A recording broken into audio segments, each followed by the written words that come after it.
Fala galera, aqui quem fala é o Richael, sou músico profissional e estou aqui para falar da linha de médio graves da NHL Pro Sound.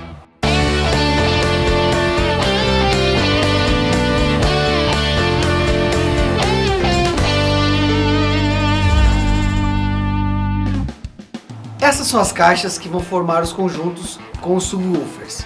Tenho esses três exemplos: 2x8, 4x8, 2x12. E além desses modelos verticais, temos também o sistema Line Array para eventos de grande porte. Todas as caixas dessa linha contam com recursos de entrada XLR, equalização grave, médio e agudo, limiter, cooler, fonte com trafo e com falantes de alta qualidade e definição. Diante a grande variedade de modelos desta linha, uma característica que diferencia um produto do outro é o tamanho do alto-falante.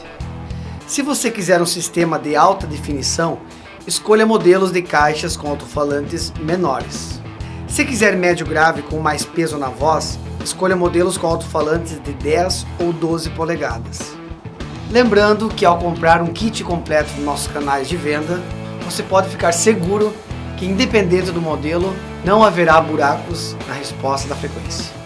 O sistema é ajustado na fábrica para garantir que tenha uma resposta plana, fazendo com que o áudio contemple toda a faixa audível e com isso reproduza todos os estilos musicais com qualidade. Acesse o site nhsom.com.br e fale com a nossa equipe. Nós com certeza podemos te ajudar nessa escolha.